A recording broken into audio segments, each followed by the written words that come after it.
Bienvenue tout le monde à la séance du 10 janvier 2022. On va commencer par vous souhaiter bonne année, bonne santé. Puis on commence la séance. Ouverture de la séance. Oui. Pour débuter, vu qu'on est en visioconférence, je vais prendre les présences. Alors, si vous voulez juste mentionner que vous êtes là. District 1, Geneviève Ruel. Présente. Frédéric Martineau. Présent. Pierre-Yves Petitgrou-Blanchet. Présent. Lucie Roy. Présente. Caroline Bédard. Présente. David Boissonneau. Présent. Et on a M. le maire qui nous a introduit la séance et moi-même, Suzy Côté. Pour l'ouverture de la séance, je fais une résolution là, pour informer qu'on fait la séance de cette façon-là à cause des mesures là, qui ont été annoncées avant les fêtes. Dans notre cas, on avait une certaine obligation là, de faire ça en visio pour préserver la santé de tous. Donc, c'est pour autoriser que cette présente séance et toute séance ultérieure jusqu'à ce que la situation sanitaire le permette, en considérant les règles fixées par le ministre de la Santé, soit tenues sans la présence du public et que les membres du conseil et les officiers puissent y participer par visioconférence. Et la séance va être publicisée dès que possible là, dans les prochains jours sur notre site Internet là, de la municipalité dans la section procès-verbal. Fait que j'aimerais un proposeur. David propose. Geneviève propose. Oh. Je vais y aller avec ceux qui se nomment, OK? OK. Fait que j'ai compris Geneviève. Parfait. Lecture, est-ce que c'est vous, monsieur le maire? Hein? Point 02, lecture et adoption de l'ordre du jour.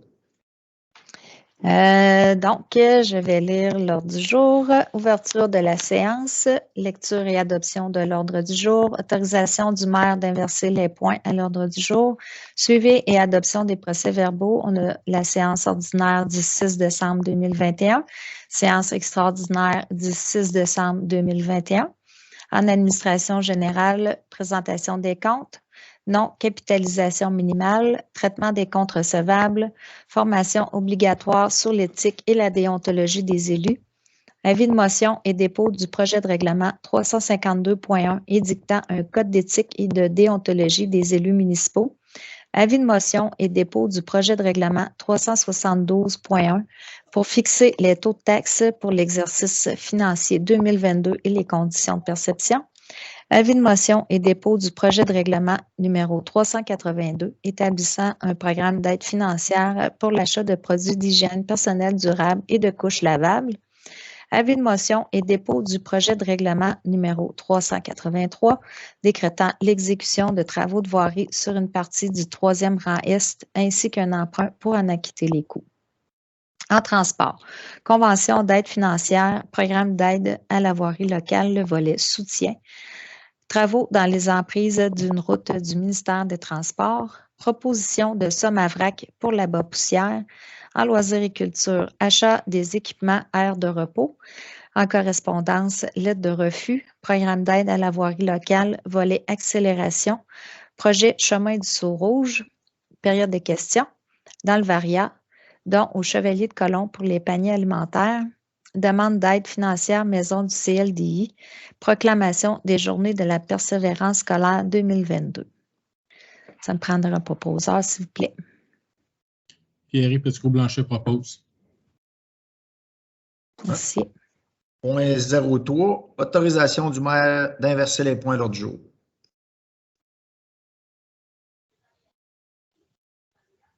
Proposeur, s'il vous plaît. Ici, propose. Merci. Point 04, suivi et adoption des procès-verbaux. 0401, séance ordinaire du 6 décembre 2021. Fait que les élus avaient tous reçu là, le procès-verbal pour consultation et commentaires. Donc, ça me prendra un proposeur s'il n'y a pas d'autres commentaires ce soir. Fred Martineau propose. Merci. 0.04.02. 4.2. Séance extraordinaire du 6 décembre 2021. Même chose, là, les élus avaient tous reçu le procès-verbal pour commentaires. Est-ce qu'il y a d'autres choses à ajouter ou vous êtes prêts à passer à l'adoption? Oui, Caroline Bédard propose. Merci. Point 05, administration générale. 5.1, présentation des comptes. Donc, on a les chèques numéros 15 311 à 15 327 pour un total de 38 048 et 29. Les autres paiements effectués par la directrice, 142 609 et 8 pour un grand total de 180 657 et 37. Les élus ont regardé les comptes et on a répondu aux questions. Si vous êtes prêts, on peut les adopter. Geneviève Ruel propose. Merci. Point 5.2, non-capitalisation minimale. C'est une résolution qu'on adopte pour notre comptable. Que les dépenses relatives à l'achat d'équipements jusqu'à une valeur maximale de 2 500 $ ainsi que l'achat d'infrastructures jusqu'à une valeur maximale de 5 000 $ soient prises à même le budget de dépenses annuelles et partant ne soient pas capitalisées. David propose. 5.3, traitement des comptes recevables. À cette étape-ci, c'est le moment de débuter officiellement les démarches là, pour les ventes pour taxes. Au mois de décembre, on avait envoyé un premier état de compte. Puis maintenant, on envoie un deuxième état de compte avec une lettre par courrier recommandé à tous les contribuables qui ont un solde de 300 $ et plus en date d'aujourd'hui, le 10 janvier 2022, et qui n'ont pas pris entente concernant les taxes municipales de l'année 2021. Et ceux qui n'ont pas payé en totalité les années 2020 et antérieures doivent le faire d'ici le 24 février 2022, qu'un montant de 15 $ pour les frais d'administration et de poste relatifs à l'envoi de cet avis sera facturé à chaque immeuble dont les taxes sont dues, qu'en cas de non-paiement des taxes ou de non-entente avant le 24 février 2022, les dossiers seront transférés à la MRC de l'Érable pour vente et tous les frais inhérents seront à la charge du contribuable. Pierre-Yves. Pierre-Yves. Merci. Point 5.4, formation obligatoire sur l'éthique de la déontologie des élus. C'est l'article 15 de la loi sur l'éthique et déontologie en matière municipale qui mentionne que tout membre d'un conseil d'une municipalité qui n'a pas déjà participé à une formation sur l'éthique et la déontologie doit le faire dans les 6 mois du début de son mandat, qui doit participer à une telle formation. Récemment, il y a le projet de loi 49 qui est entré en vigueur le 5 novembre 2021 qui oblige maintenant tous les élus, autant les anciens que les nouveaux, à suivre la formation sur l'éthique dans les 6 mois du début du mandat. La FQM, la Fédération québécoise des municipalités, est autorisée à donner cette formation en formule privée au coût de 2 500 $ plus taxes pour 16 personnes. Vu que c'est le double de nos élus ici, on a proposé à la municipalité de Laurierville de se joindre à nous pour faire une formation en commun et ça nous reviendrait moins cher. Donc, ils ont accepté. Fait que c'est ça, c'est pour accepter la proposition de la FQM au coût de 2 500 $ plus taxes. Puis, pour autoriser qu'on facture la moitié des coûts à la municipalité de Laurierville. Fred propose. Point 5.5, avis de motion et dépôt du projet de règlement numéro 352.1, édictant un code d'éthique et de déontologie des élus municipaux.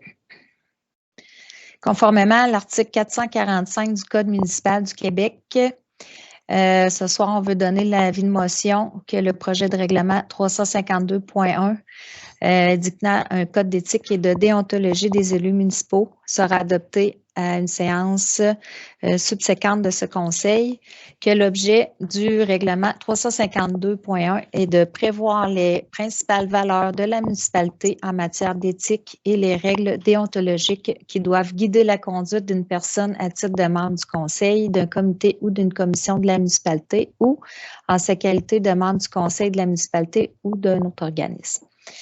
Donc, le projet de règlement numéro 352.1, vous l'avez tous reçu. On le dépose ce soir, puis il va être disponible aussi pour consultation, vu que la séance est en visio.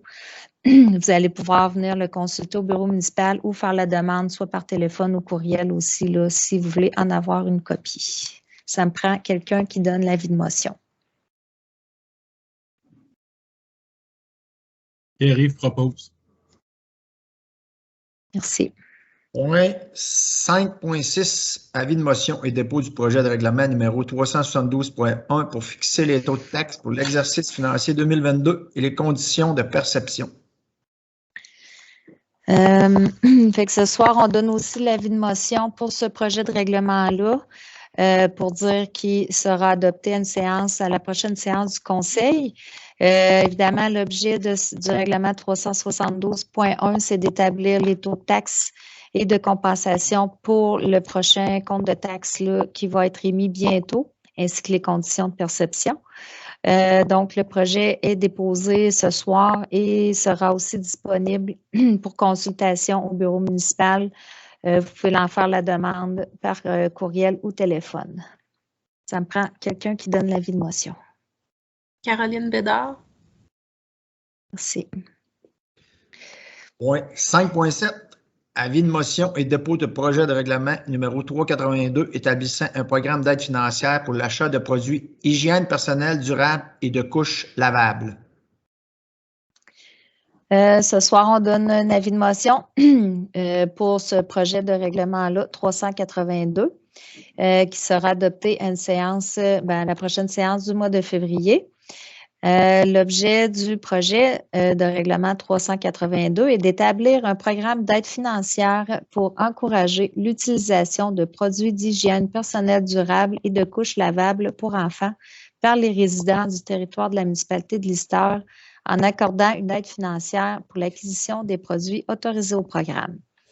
Fait que le règlement 382 est déposé séance tenante et sera disponible pour consultation au bureau municipal où vous pouvez aussi faire la demande par courriel et téléphone.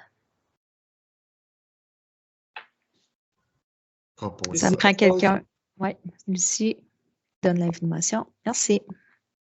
Point 5.8, avis de motion et dépôt du projet de règlement numéro 383 décrétant l'exécution des travaux de voirie sur une partie du rang 3S ainsi qu'un emprunt pour n'acquitter les coûts. Donne un dernier avis de motion ce soir pour le règlement 383.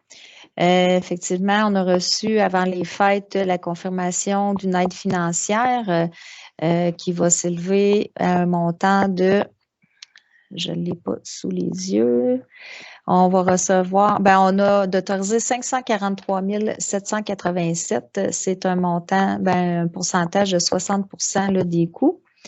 Donc, ce soir, on voulait démarrer tous nos processus afin d'être prêts quand ça va être le moment. Fait que pour faire le règlement d'emprunt, fait que c'est pour financer les sommes utiles pour la réfection d'une partie du 3e rang S et ainsi de prévoir une dépense et un emprunt n'excédant pas 906 312 remboursables sur une période de 15 ans.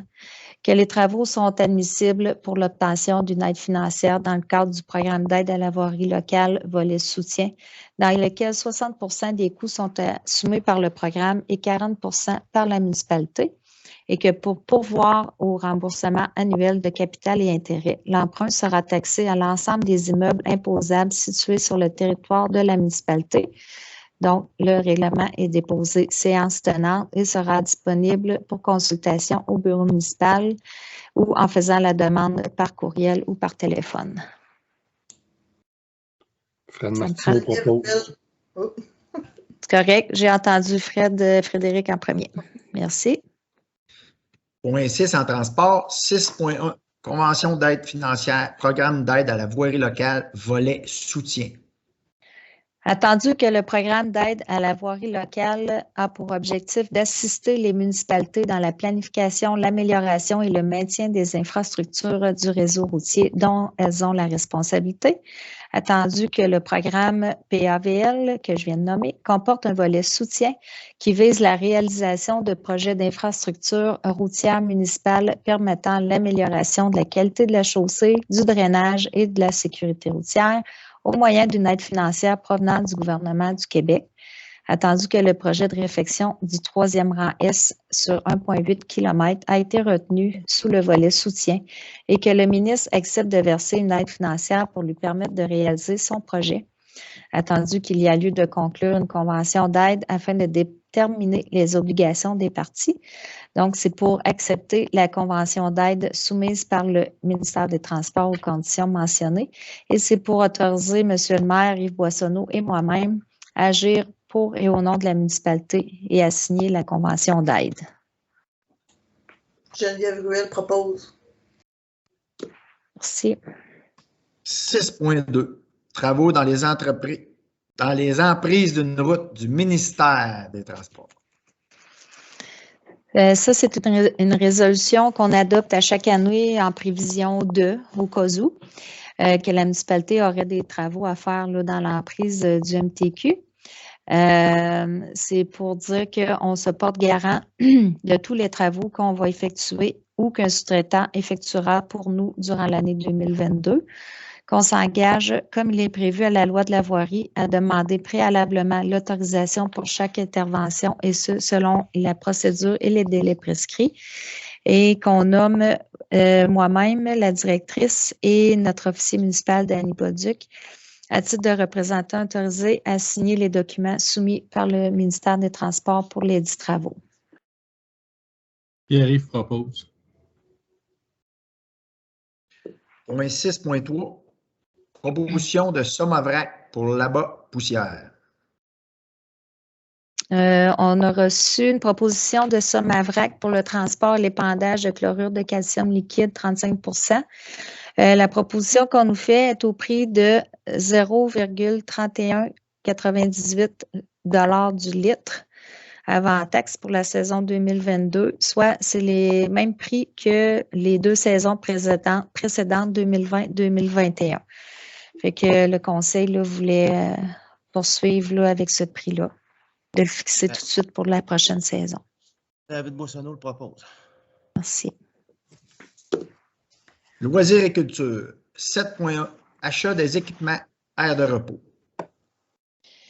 C'est ça. Ben, on a, pour finaliser l'aménagement sur le bord de la rivière, là, on a finalisé, ben, cet automne, on a fait notre sentier. Maintenant, il reste à acheter des équipements et les installer au printemps. Fait qu'on a fait faire des prix là, chez différentes compagnies qui vendent des produits, des équipements de plein air.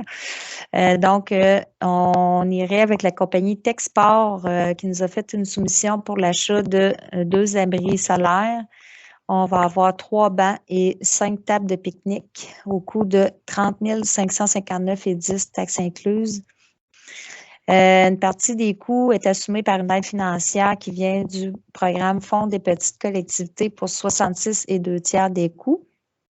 Donc, là-dedans, il y a l'abri solaire et les bancs qui sont admissibles.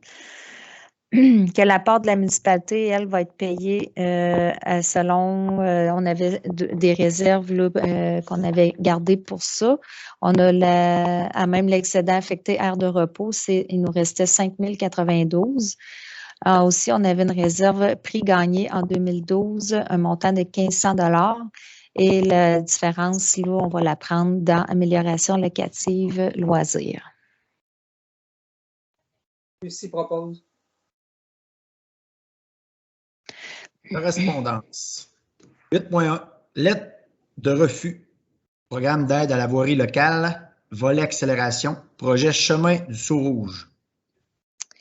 Fait que c'est ça. En 2021, on avait déposé 2 projets là, pour des aides financières. On avait déposé une première partie du 3e rang S qui a été acceptée. Et malheureusement, là, on avait soumis aussi le chemin du Saut Rouge. Puis, ce projet-là a été refusé pour l'instant. Donc, on va pouvoir le redéposer là, éventuellement quand le programme va réouvrir là, dans la prochaine phase.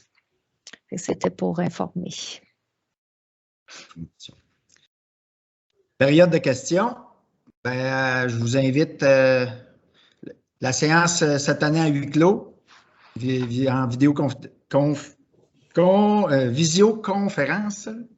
Ben, j'invite les citoyens à poser leurs questions suite au visionnement de la vidéo, par de la présence de la vidéo. Excusez, invite les citoyens à poser leurs questions ayant la séance par courriel ou par téléphone. Aucune. Bon, excusez, j'ai mal lu. Je vous invite également. Hein? Non, je pensais que ça avait coupé. Vas-y. Je vous invite également. J'invite les citoyens à poser la question, soit par le téléphone, email ou Facebook. Parfait. Également, dans la vie publique qu'on avait faite là, la semaine dernière pour dire qu'on était finalement en visio, là, on informait les citoyens que s'il y avait des questions, ils pouvaient nous les faire parvenir par courriel ou téléphone. On n'a pas reçu de questions. Là. On demandait ça pour 14 heures cet après-midi.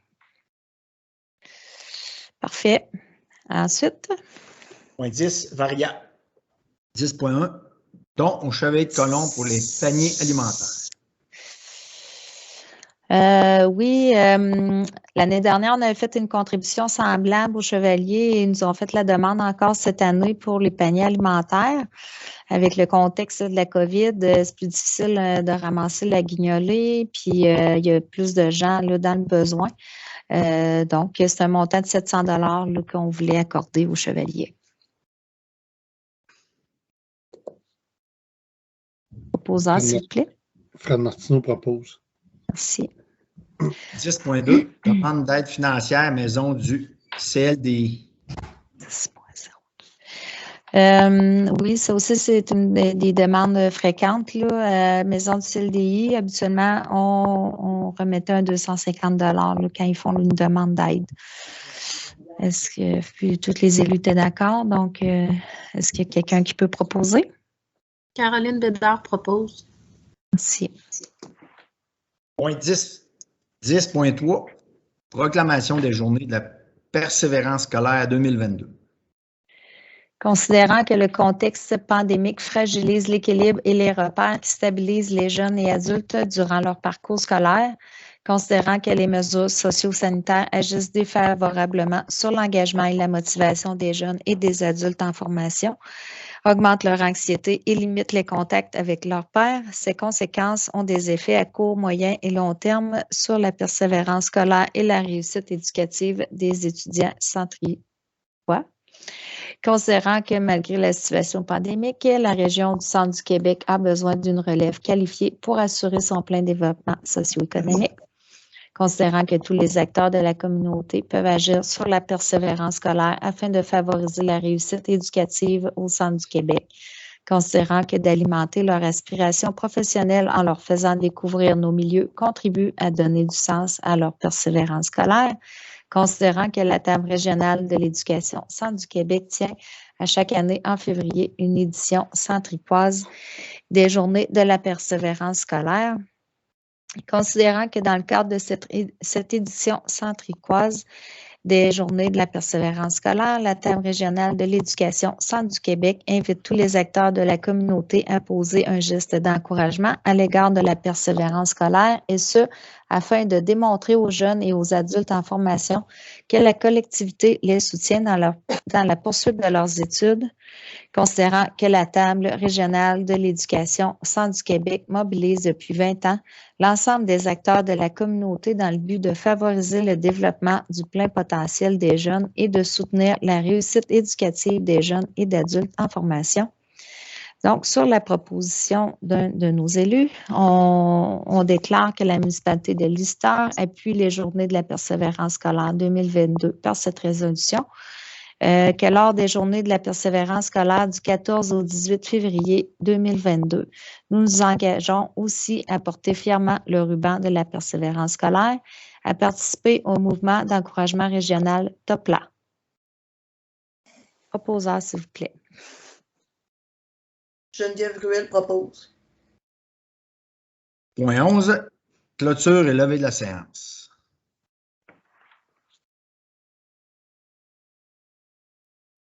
Proposeur. David Boissonneau propose.